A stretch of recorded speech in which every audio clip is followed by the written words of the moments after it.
I think now it may be restricted to residents of the Westchester community.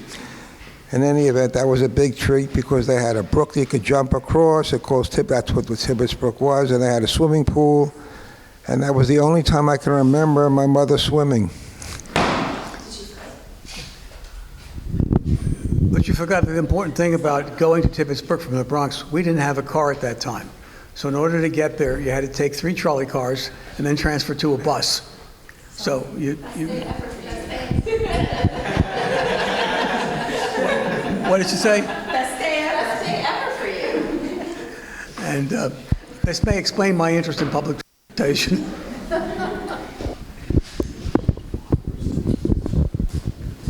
So I have a question. Can you tell me about your aunts and uncles, like Uncle Doc? I always hear like their names, but not so much about who they are. So I'd like to hear about them, please. Who's named after them? Uncle Doc? They were a very diverse group. Let me start with the uncles on my mother's side. There was one uncle who was our physician, Uncle Doc.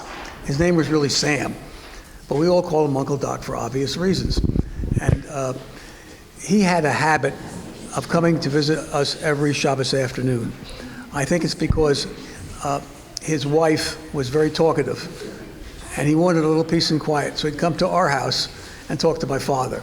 And they had a good time together. He also gave my father shots against hay fever. So that was a feature. We knew every Shabbos my father would get a shot, and every Shabbos Uncle Doc would come to spend time in a different environment. There were other uncles on my mother's side, and each one was different. On my father's side, my father was an only son, so there was a lot of diversity with our uncles. But they were all nice men, and many of them were active in their local shuls. And I remember there was one, Uncle Julius, who was one of my favorites. He was very good at making appeals for money. And his measure of success was not how much money he collected, but how many women started crying in the middle of his speech because he described such dire circumstances. The crier, we used to call him. Right. What are we asking about uncles and aunts? Yeah. So then there was my oldest aunt, Dora. She was married to Uncle Doc. Then there was Uncle Joe, who was in the family business. Pace and Abe. And then my mother. I think I left somebody out. Esther. I left Esther out. Yeah. Right, so it was a handful. But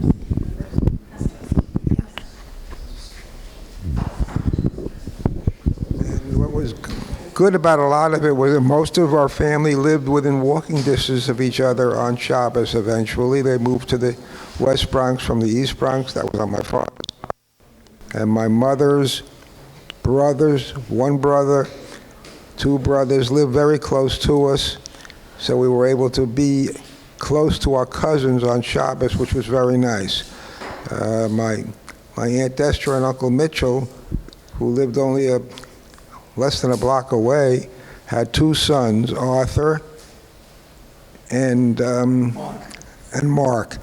And they were just a little bit older than me, so that I looked up to them very highly because big brothers like they were. And since I was the oldest, I didn't have any big brothers. I just had these sweet little brothers and a wonderful sister. So we used to spend a lot of time together on Shabbos. And Uncle Joe and Aunt Judith had 2 daughters, so they were friends with Benita.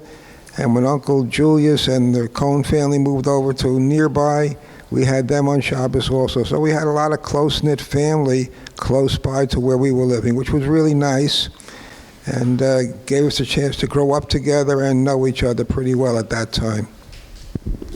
One other part to that, my mother went shopping almost every day. Fortunately for her, the shopping was along University Avenue. There was a vegetable store furthest she had to go was down Andrews Avenue to the butcher, to Zurich's. But she used to go out shopping every day to restock the larder, basically. Even with a 6-burner stove, she had to fill it up with food. So she was always spending the morning shopping. So her day was spent going from the vegetable store to the fish store to the butcher, and then she'd come home and prepare the food and start all over again. But for Shabbos, she'd have to cook everything on Friday, and she must have also stocked up on fruit and tea and all sorts of stuff, because she was always expecting company on Shabbos afternoon. It was always some relative would show up, and there'd always be fruit, apples, pears, cherries if they were in season, or whoever our guests were. So she set a good table, and she always worked very hard at that. So I'm going to take a little privilege here, and because I'm keeping an eye on our time, because I know some people their chariot will be awaiting for them shortly. But Uncle Toddy, did you want to share how you met Aunt Trudy?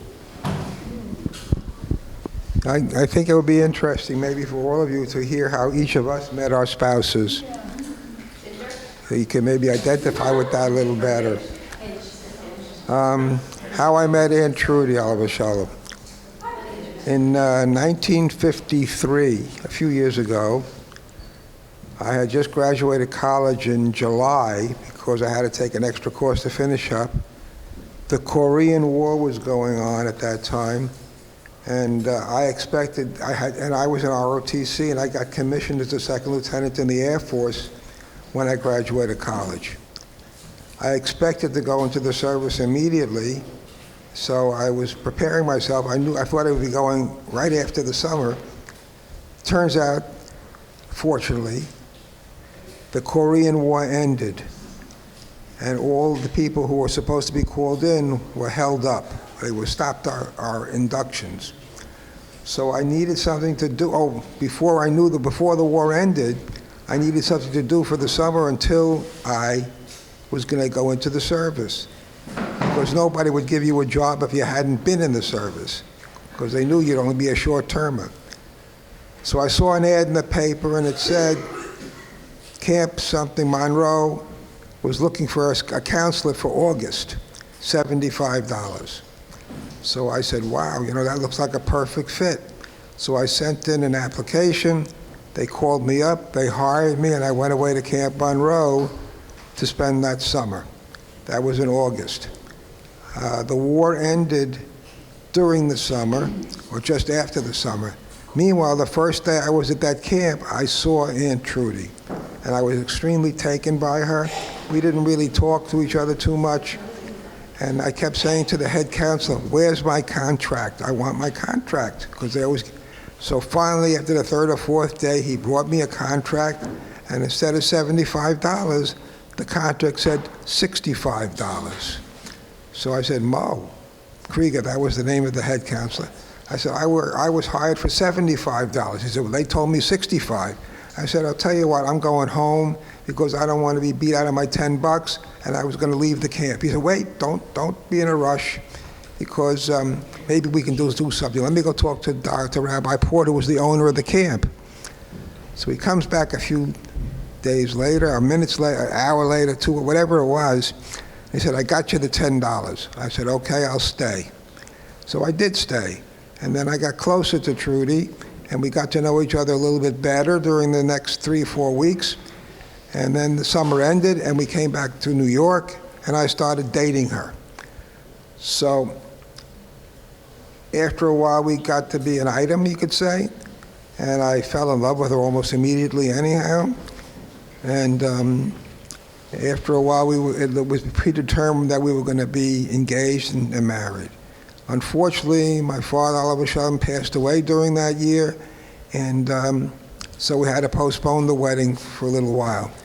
In any event, I couldn't get a job. I tried to get a job. Nobody wanted to hire me because I hadn't been in the service yet. If you haven't been in the service and you were 1A or something or eligible, nobody wanted to hire you because they figured you'd be gone. So I called up the Air Force and I said, listen, I can't get a job. Can't you take me now somehow? He said, we can't because the war ended and we stopped taking people in. and you'll probably be home for about a year. I said, a year? Nobody's going to give me a job like that. So I kept calling. I finally did get a job, a low-end job with an automobile dealer near where I lived. And I was dating Trudy all this time. And I called up in January or at the end of December, and the guy said, look, we have a fellow that's supposed to go in January, but he wants an extension. If you'll take his slot, you can go in January, which is what I did. I said, great, I'll take the slot. I went into the service in January, and that was that. Now, many years later, after Trudy and I were married, and we had children, and we had grandchildren, Toby Oliver Shalom and Ira, cousin Toby, who most of you didn't know, came in from Israel to visit with 2 or 3 of her kids. And we went to the airport when they were going to go back to Israel, and I went up the steps to get some snacks for the kids, and there at the top of the steps was Mo Krieger, the guy who had been the head counselor at the camp when I worked there.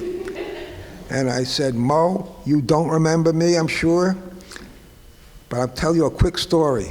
And I told him a quick story, and I said, and I pointed down there, you see that family down there, that husband, wife, 3 little kids?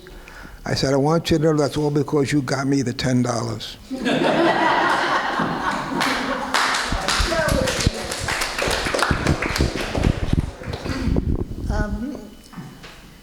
I went to Israel. It was Israel's 10th anniversary, and I went with a group to tour and visit Israel.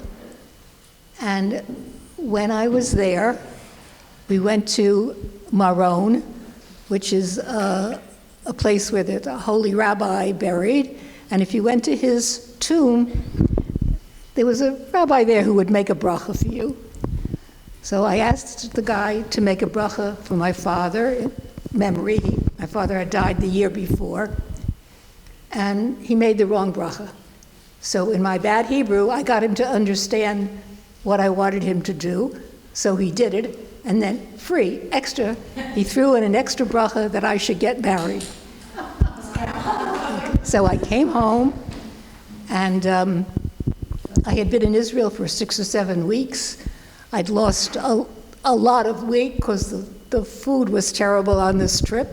The food was not wonderful in Israel in those years. And a lot of my clothes were way too big on me. And my cousin Joyce called, and she said she wanted to go away Labor Day weekend. That was a big weekend. You go to a hotel, maybe you'd meet a guy. And I said, but I just got back from Israel. I really don't want to go. And my aunt really was insistent I should go with my cousin. So I went with my cousin to a place called the Pine View. Meanwhile, Murray and his brother were going someplace else in the Catskills to another hotel. The last minute they changed their minds and they went to the Pine View. We met almost immediately, and somewhere, wherever I was, Murray was. And that's how we met.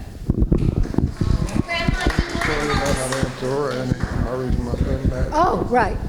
So there was, my Aunt Judith had a brother, who's Dave Andren, and they were in the hotel business. They had a beautiful hotel called Loon Lake on the Canadian-New York border.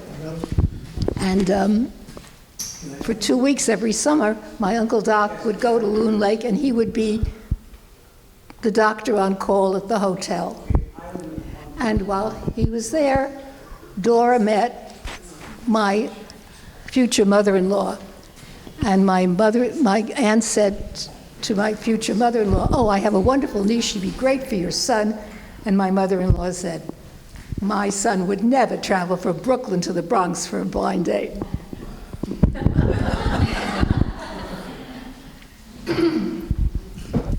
Which twin? Well, camps seem to be magical places. I guess it was in 1957. I was going to graduate school, and I wanted a job in the summertime, and I was very interested in the North Woods of Wisconsin and Minnesota, which I still am. And so I went to a camp called Camp Ramah in Wisconsin, which was the first Camp Ramah. And one of the reasons I was hired was I would be the nature expert. And so at the beginning of the summer, all the experts had to tell the campers about the activities that they could participate in their area. And so a junior counselor came with her group, and our first conversation was something like this. I said, here is a bog, very interesting place, and in this bog grows this kind of moss that holds a lot of water. And I asked the junior counselor to squeeze the water out of the moss. And that's the first conversation I had with Sybil. So perhaps she thought I was all wet, I don't know. Anyway, one thing led to another, and by the end of the summer, we were a pair. However, I overlooked one important fact. I lived in the Bronx, she lived in Pittsburgh, and we were both in college or university. So we wrote a lot of letters because long distance was expensive. But I beg your pardon? The grandma wasn't paying for that. I could afford the 3-cent stamp, it's okay. But over time, we met again the next summer, and the rest is history. And I'm a very fortunate person.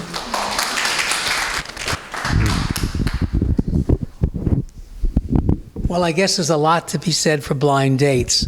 In 1957, I was finishing up working at the Albert Einstein College of Medicine as a research assistant, and the secretary of the department was a gal named Schrift, very attractive. She was actually the cousin of, who was that actress? Yes, What was her name, the actress? Shelley Winters. Shelley Winters' first cousin. So she used to pick me up every morning in front of the Park Plaza and drive me to the Albert Einstein College of Medicine, which was all the way across the other side of the Bronx. And it was really kind of fun because she drove a Cadillac convertible. And I used to stand, for one reason or another, in front of the Park Plaza movie theater to catch a bus for like 10 years. And one morning, this beautiful gal shows up in a Cadillac, and I jump in and we go roaring Tremont Avenue. All the people used to stand on line with me waiting for the 180th Street bus. Their jaws all dropped. They couldn't imagine what happened to me. And I didn't realize how lucky I was because I got friendly with the Schreffs, and it turned out that Aunt Fran's best friend was married to a student in the first graduating class of Albert Einstein College of Medicine. And she said, I have a friend you might be interested in meeting. She gave me Aunt Fran's telephone number. So I called her up and we went out on a blind date. It was a nice date, but I was going off to graduate school at Lehigh University in Bethlehem, Pennsylvania. So I was out of the city for the next 6 weeks. So the second date we took, I had ordered tickets to see a ballet program, but I didn't realize it was opening night. So I needed a date because I had 2 tickets and they were very expensive. So I called Fran up and I said, would you like to come with me to see the Buryevska Ballet? And she said, of course. And we came in and we were sitting in the first balcony, center row, second row in, basically.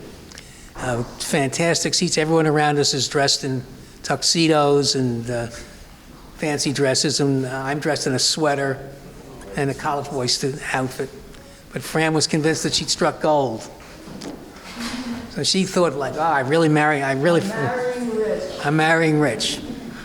That went down. Quickly. But, after that, it was probably cheaper dates after that. But we found we had a lot in common, and a year later we got married. And here we are, 65 years later. And while we're talking about Jackie and Fran's 65 years, can I talk about it?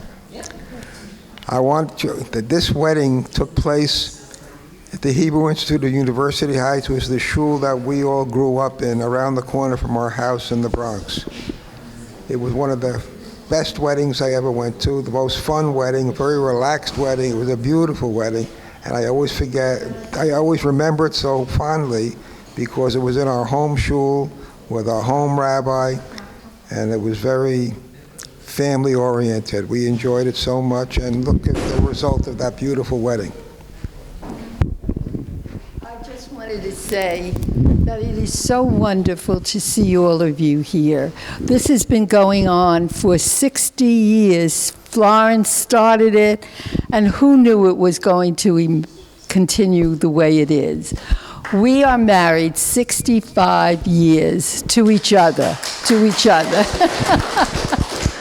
And we wanted for all of us to participate. We have a cake over there, and we want you all to enjoy and see, yes, you can be married for a longer time than 5 years or whatever it is now.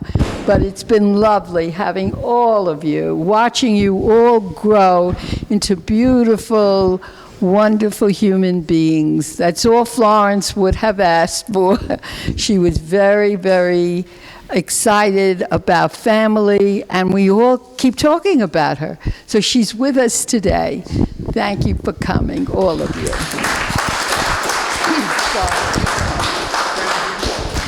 Fran, very good.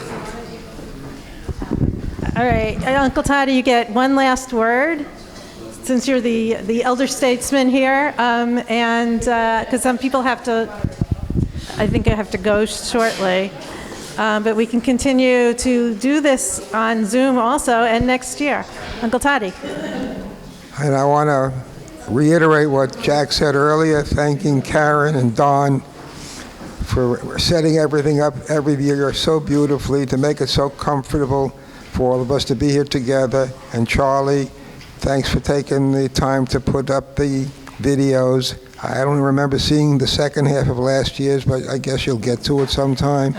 And it's great to see all of my wonderful grandnieces and nephews and their families and their children.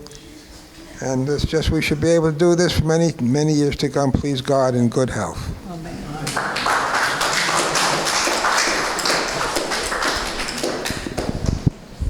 So let's get to dessert.